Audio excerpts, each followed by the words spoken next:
Hey, spend a lot of time at Calhoun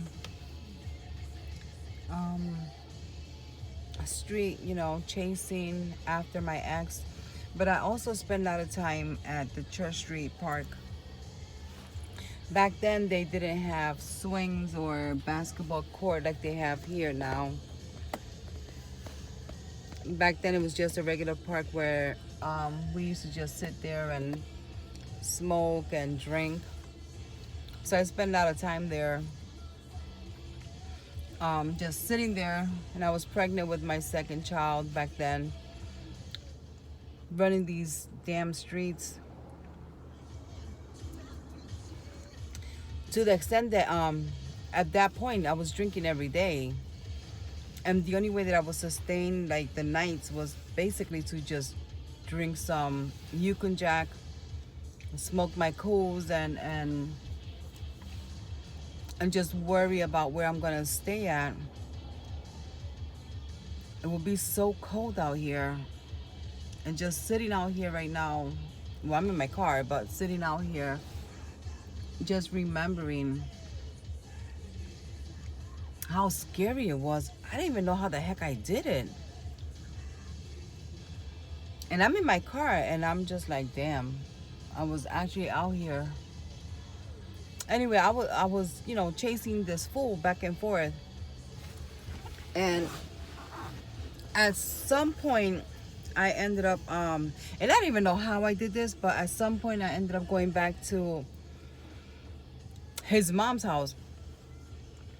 Yeah, call me whatever name you want to call me, but that was really stupid of me going back over there. And after spending most of my pregnancy in the streets, at one point I remember I ended up getting an apartment in Holyoke basically for maybe a month or two while I was pregnant with one of my aunts. She lives down in Puerto Rico, but my aunt and her husband and I and my firstborn, we ended up having an apartment in Holyoke, and it was really crazy because we thought the apartment was haunted. Okay, this is crazy. We thought the apartment was haunted.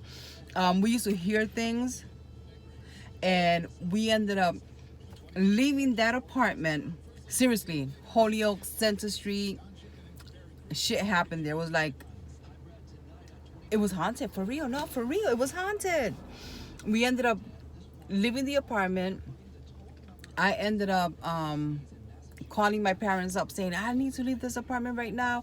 This place is haunted. I was throwing the furniture out the balcony. And I told my parents, I'm not moving back there. I'm out of there. Get me out. I'm done. So I ended up moving back to Springfield. Ended up pregnant, moving to my in-laws' house again. Why did I do that? Anyway, check this out.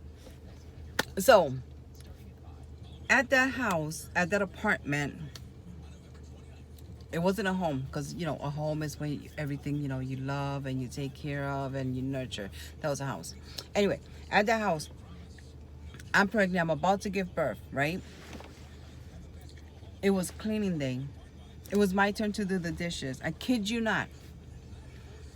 I'm in labor. I woke up with pain. I know I'm in labor because, hello, I just had a baby 2 years prior, right? Almost 2 years.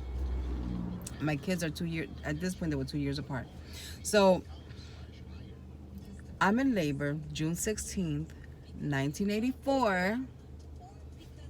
I had my firstborn June 23rd, 1981. Wait a minute, 1981, yeah, June 23rd. So here I am in pain, and I remember that I said I had to go to the hospital. I'm in labor. God, my hair is a mess. Anyway, back to the story. So, can you believe I couldn't go to the hospital until I cleaned the damn kitchen? Remember? Clean the kitchen, Ajax. Clean the dishes. Make sure it doesn't make noise. Here I am, seriously in labor, Boyfriend's in the balcony. Them people were in the balcony. They're smoking, they're laughing, and I remember they're joking around.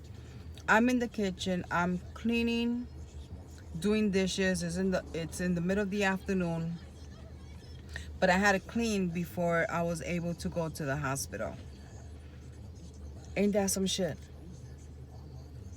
So once the kitchen was clean to their standard, then I was able to go to the hospital. Finally made it to to Western Woman after a horrible, horrible, horrible delivery. My baby wasn't distraught. He wasn't doing well. After I give birth, they tell me that, and mind you, I'm only at this point 15 years old and going on, 16, and they tell me that my child needs surgery. And how do you take that? It's like your baby needs surgery. Like, what's wrong with him?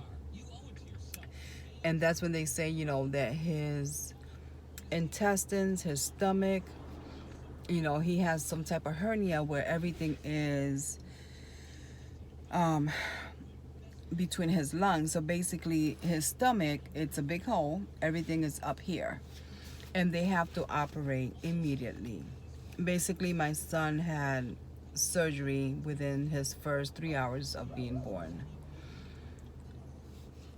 How do you take that in? Like, I'm so scared. I don't know what to do. I know I have to sign some papers because he needs to go into surgery. And I remember the boyfriend was like, oh, he can't have surgery. He was just born.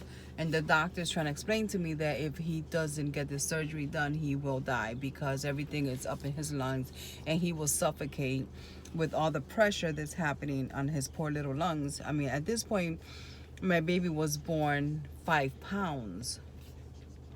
So I had to sign the papers, and he went, straight into surgery. And I didn't know if he was gonna survive or not. All I know is that here's this innocent baby that I brought into this world, and the guilt that was eating me. Like, what did I do? Is this my fault? I'm out there smoking, and I'm drinking, and I'm hanging out, and I'm fighting, and I harmed my baby, and now this poor little baby that was this big is going into surgery, and I don't know if I'm gonna see him again. I don't know. Um, it took hours from having him get operated, and finally, after what seems like a day, um, I get to see him, and he